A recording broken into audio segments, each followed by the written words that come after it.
चलिए, अब हम एक नया टॉपिक देखने जा रहे हैं। उस टॉपिक का नाम है कॉस्ट ऑफ मटेरियल कंज्यूम्ड। मान लीजिए कि एक हॉस्पिटल है, ठीक है।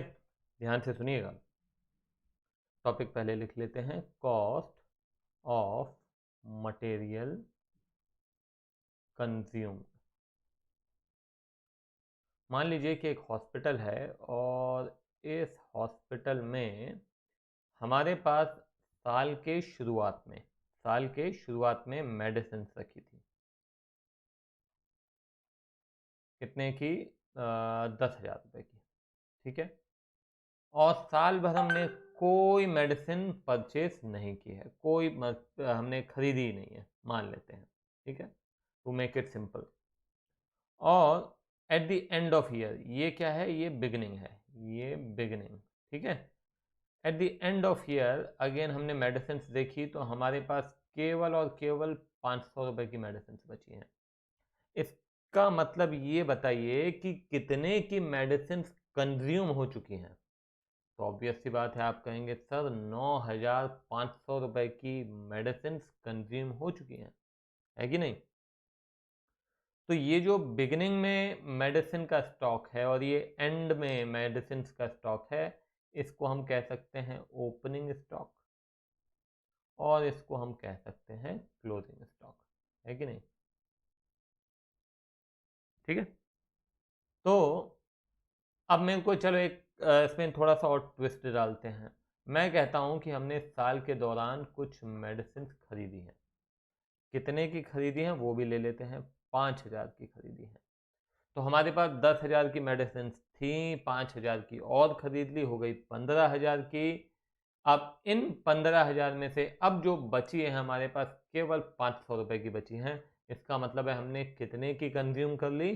तो 14,500 की कंज्यूम कर ली, है कि नहीं। समझ में आ रही बात? 10,000 की थी, 5,000 की और खरीद ली, तो टोटल होनी चाहिए 15। मगर है कितनी? केवल 500, मतलब 14,500 की कहाँ गई? कंज्यूम कर ली। तो इस तरह से हम cost of material consumed fine करते हैं, ठीक है। वैसे ही किसी क्लब में हो, कोई स्पोर्ट्स क्लब है, वहाँ पे स्पोर्ट्स मटेरियल कंज्यूम हुआ हो, है ना। हॉस्पिटल है तो वहाँ पे मेडिसिन कंज्यूम हुई हो, तो ये हमको कैलकुलेट करना पड़ेगा। तो कैसे कैलकुलेट करेंगे? ओपनिंग स्टॉक, ठीक है, यहाँ पे लिख दे रहा हूँ, cost of material consumed consumed is equal to opening stock plus purchases minus closing stock. Opening stock plus purchases minus closing stock, so this would be your cost of material consumed, ठीक है। अब question में क्या रहेगा, मैं एक चीज आपको और बता दे रहा हूं। क्वेश्चन में कई बार परचेजेस नहीं दिया होगा, तो फिर वहां पे क्या करेंगे? वहां पे परचेजेस फाइन करना पड़ेगा।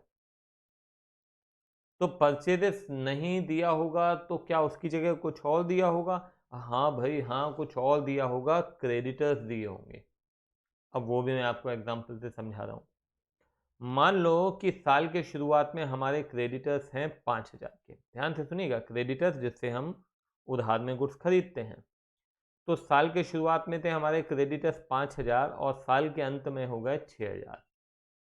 अब मुझे बताओ, केवल इतनी इन्फॉर्मेशन है, साल के शुरुआत में 5,000, साल के अंत में 6,000। इसका मतलब हमने और गुड्स खरीदे उधार में। बिल्कुल। कितने के खरीदे? 1,000 के। तो क्या मिल गया हमको?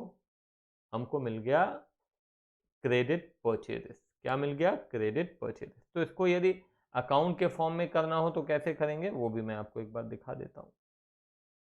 एक सेकंड। ये मान लो जो मैंने अभी आपको बताया, तो हम क्या करते हैं बेटा? क्रेडिटर अकाउंट बनाते हैं। क्यों बनाते हैं? क्रेडिट परचेज फाइन करने के लिए। तो हम क्या करते हैं, ये क्रेडिटर्स अकाउंट बनाया। सबसे पहले 5,000 बिगिनिंग ऑफ ईयर में हमारे क्रेडिटर्स थे, तो हमने लिखा बाय बैलेंस ब्रॉड डाउन 5,000 के, ठीक है। और टू बैलेंस कैरीड डाउन। अच्छा, क्रेडिटर में ध्यान रखना, ये जो मैंने 5,000 लिखा है, मालूम है क्यों लिखा है? क्योंकि क्रेडिटर मतलब लायबिलिटी, लायबिलिटी मतलब क्रेडिट बैलेंस। क्लियर है? तो by balance brought down 5000, to balance carried down, यहाँ पे मैंने लिख दिया 6000। तो आपको क्या करना है, खाली बैलेंसिंग करना है। यहाँ पे बैलेंस किया बाय परचेजेस, तो शुरू में 5 था, अभी 6 हो गया। कैसे हो गया? 1000 का उधार में खरीदा, तो 1000 यहाँ लिख देंगे। आई बात समझ में? तो इस तरीके से हम परचेज फाइंड कर सकते हैं। अच्छा, एक काम और करते हैं, थोड़ा सा और मैं इसको कुछ पॉइंट्स ऐड करता हूँ क्रेडिटर्स वाले में। साल के शुरुआत में 5000 है, साल के अंत में 6000 है। साथ ही साथ हमने 2000 पे कर चुके हैं क्रेडिटर्स को, सप्लायर्स को 2000 हम पे कर चुके हैं। तो यदि हमने पे कर दिया है तो किधर आता है? टू कैश, है कि नहीं भाई? Creditors account debit to cash. Ram को पैसे दिए तो राम टू कैश, क्रेडिटर्स को दिए तो क्रेडिटर्स टू कैश। तो 5000, अभी लॉजिकली भी समझो, अकाउंट के थ्रू भी समझो, दोनों समझना है। 5000 हमें साल के शुरुआत में देना था, हमने 2000 दे दिया, तो अब कितना देना चाहिए? 3000, मगर देना कितना है? 6। तो भाई देना 3 था अभी, मगर है 6 क्रेडिटर्स, मतलब 3000 हमने और खरीदा है। बैलेंसिंग करके देख लो, 6 और 2 8, 8 माइनस 5 कितना हो जाता है? 3000। हो गया। क्लियर है? बड़ा सिंपल है। तो क्या करना पड़ेगा हमको आप ये नोट डाउन करो पहले। क्या नोट डाउन करो? ये कॉस्ट ऑफ मटेरियल कंज्यूम कैसे फाइंड करते हैं? Opening stock plus purchase minus closing stock. तो आ जाएगा कॉस्ट ऑफ मटेरियल कंज्यूम्ड, और यदि परचेज नहीं दिया हुआ है तो फाइंड करना पड़ेगा। कैसे फाइंड करना पड़ेगा? क्रेडिटर्स अकाउंट बना के फाइंड करना पड़ेगा। क्लियर है? तो फटाफट इसको नोट डाउन करो, तो फिर क्वेश्चन देखते हैं अपन।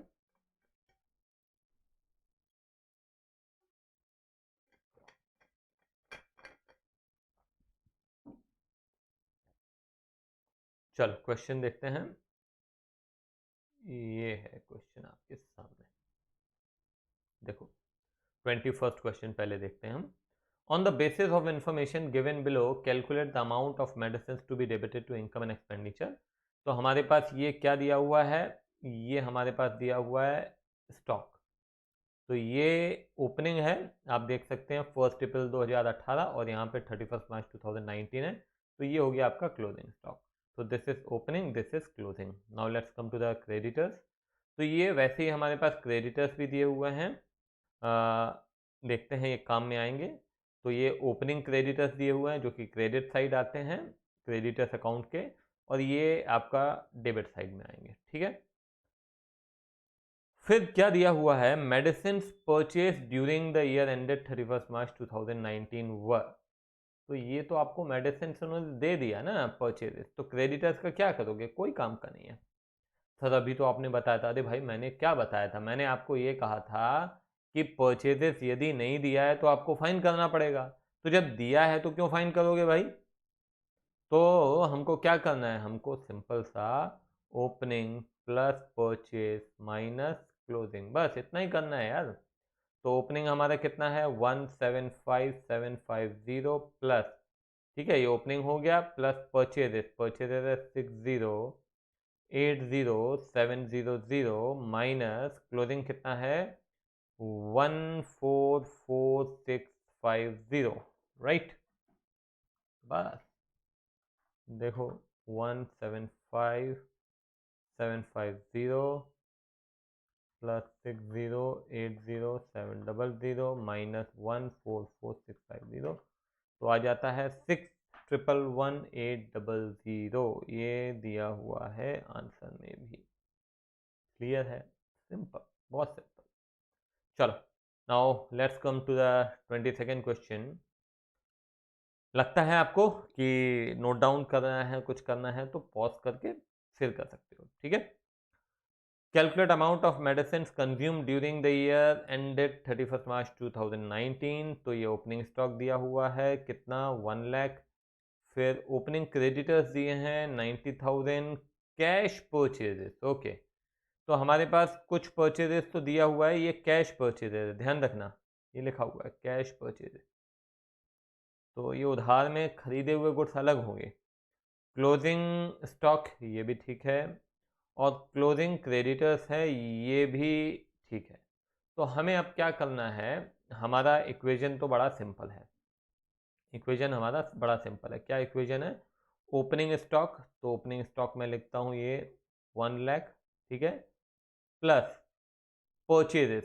तो हमारे पास दो परचेजेस होंगे यहाँ पे, एक कैश परचेजेस और एक क्रेडिट परचेजेस। तो मैं पहले कैश परचेजेस तो लिख देता हूँ 3 लाख, ठीक है। क्रेडिट परचेज के लिए जगह खाली छोड़ देते हैं, ठीक है। और फिर माइनस मैं कर देता हूँ क्या, क्लोजिंग स्टॉक। क्लोजिंग स्टॉक है 1,50,000। तो ओपनिंग स्टॉक प्लस परचेजेस, तो परचेजेस में ये कैश परचेजेस है, क्रेडिट परचेजेस और ऐड करना है, माइनस क्लोजिंग स्टॉक आ जाएगा। तो अब हमें क्या करना है सर, वही अभी जो आपने बताया था, क्रेडिटर अकाउंट बनाना पड़ेगा। बिल्कुल सही। तो क्रेडिटर अकाउंट कैसे बनाएंगे, चलो। तो सबसे पहले आप देखो कि हमारे ओपनिंग क्रेडिटर्स, ये ओपनिंग क्रेडिटर्स है कितना, 90,000। तो कैसे करते हैं, चलो ये क्रेडिटर्स अकाउंट बनाते हैं हम, क्रेडिटर्स अकाउंट। सबसे पहले यहाँ पे क्या लिखते हैं, by balance brought down. Liability है तो क्रेडिट बैलेंस होगा, ऑब्वियस सी बात है, 90,000। ऊपर जाते हैं फिर से, क्लोजिंग आप देखो, क्लोजिंग है 1,50,000, ठीक है। तो क्लोजिंग मैं यहाँ पे लिख देता हूँ टू बैलेंस कैरीड डाउन, कितना, 1,50,000। अच्छा, ये तो हो गया। अब क्या क्रेडिटर्स को कुछ पेमेंट की है क्या, वो भी देख लेते हैं। तो क्रेडिटर्स को कोई भी पेमेंट हमने नहीं की है। ये क्लोजिंग है, ये क्लोजिंग क्रेडिटर है, कोई पेमेंट नहीं की है। तो बस आपको अब क्या करना है बेटा, बाय परचेजेस, ठीक है। तो ये कितना हो जाएगा, 60,000, ठीक है। कौन से परचेजेस हैं, अरे भाई ये क्रेडिट परचेजेस है, कैश परचेजेस तो लिख दिया था हमने। तो बस कितना आया, 60। तो यहाँ पे ये मैंने लिख दिया 60,000। बस अब आप कैलकुलेट करो, देखो ओपनिंग है हमारे पास, 1 लाख की मेडिसिन थी, 3 लाख की और खरीदी कैश में, 60,000 की उधार में खरीदी, और साल के अंत में 1,50,000 की है, मतलब 3,10,000। कहीं कुछ कैलकुलेशन एरर है क्या, कुछ तो भी गड़बड़, एक सेकेंड एक सेकेंड। क्लोजिंग क्रेडिटर्स 1,30,000 है भाई, 1,30,000 है, मैंने गलती से 150 लिखा है। तो कितना हो जाएगा, ये 40,000 होगा, ठीक है। मैंने गलती से क्या लिख दिया, क्लोजिंग स्टॉक लिख दिया था। तो ये हो जाएगा कितना, 40। चलो, तो अब कितना आ जा रहा है यहाँ पे, ये आ जा रहा है आंसर आपका 2,90,000। So that is your what, cost of medicines consumed। Clear है। तो 23 जो है, बड़ा ही सिंपल सा क्वेश्चन है। फर्स्ट आप खुद ट्राई करेंगे, ये जो कहाँ गया, ये फर्स्ट आप खुद ट्राई करेंगे, सेकंड आप खुद ट्राई करेंगे, थर्ड मैं एक बार बता देता हूँ आपको, हालांकि सरल सा प्रश्न है, फिर भी मैं आपको बता देता हूँ। इसको पहले रब कर लेते हैं, चलो अपन।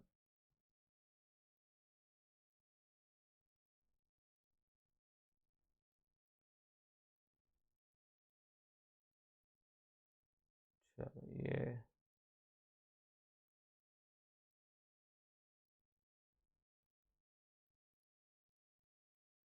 हाँ, स्टॉक ऑफ स्टेशनरी ऑन 1 अप्रैल 2018। तो ये मैंने एक काम करते हैं, ओपनिंग स्टॉक है आपका कितना, 1,500, ठीक है। फिर है परचेजेस हमको चाहिए। तो आपको क्या दिया हुआ है, ध्यान देना, क्रेडिटर्स दिया हुआ है 1,000, तो मैं यहाँ पे लिख देता हूँ 1,000, ठीक है। और क्लोजिंग दिया है, नहीं दिया है, amount paid for stationery during the year, तो हमने चलो पे कर दिया तो टू कैश लिख दे रहा हूँ यहाँ पे मैं। मान लेते हैं कि क्रेडिटर्स को हमने 5400 ये दिया हुआ है कि हमने दिया है, ठीक है, अमाउंट पेड फॉर स्टेशनरी। तो हम मानते हैं कि चलो क्रेडिटर्स को दे दिया, किसी को भी दे दिया, चाहे क्रेडिटर्स को दिया चाहे किसी और को दिया, 5400 दे दिया। क्लोजिंग हमारे पास यहाँ पे दिया ही नहीं है, क्या क्लोजिंग स्टॉक दिया है मगर क्लोजिंग क्रेडिटर्स हमको नहीं दिया है, तो हम यहाँ पे क्लोजिंग क्रेडिटर्स 0 मानते हैं। मतलब साल के शुरुआत में 1000 था, 5400 दे चुके हैं, तो परचेजेस कितना हो जाएगा, बैलेंसिंग फिगर होगा हमेशा 4400 का। समझना, 1000 का क्रेडिटर था, 4400 के और गुड्स खरीदे, तो कुल मिला के कितने गुड्स खरीद लिए, 5400 के, ठीक है ना, और 5400 हमने दे दिए। तो अकाउंट ही बनाना है और कुछ नहीं करना है, बैलेंसिंग फिगर लिखना है, वेरी वेरी सिंपल। तो 4400 आपके आ गए परचेजेस 4400, माइनस आपको क्या लिखना है, क्लोजिंग स्टॉक। तो क्लोजिंग स्टॉक कितना है, 250। तो चलो 1500 प्लस 4400 माइनस 250, तो कितना हो जाता है, 5650। तो दैट इज 5650। समझ में आई बात। ये थोड़ा सा अलग है, अलग क्या किया इन्होंने, क्लोजिंग बैलेंस ही नहीं दिया क्रेडिटर्स का। तो हम मानते हैं कि भाई नहीं दिया है तो 0 है, अब कुछ भी नहीं देना है। 1000 शुरुआत में देना था, 5400 दे चुके हैं, क्यों दे चुके हैं, क्योंकि और गुड्स खरीदे होंगे। तो कितने गुड्स खरीदे, 4400 के गुड्स खरीदे, और आपने टोटल साल के दौरान 5400 दे दिया। क्लियर है। तो इस तरीके से आपको cost of material consumed find करना है। तो ये हो गया आपका topic cost of material consume.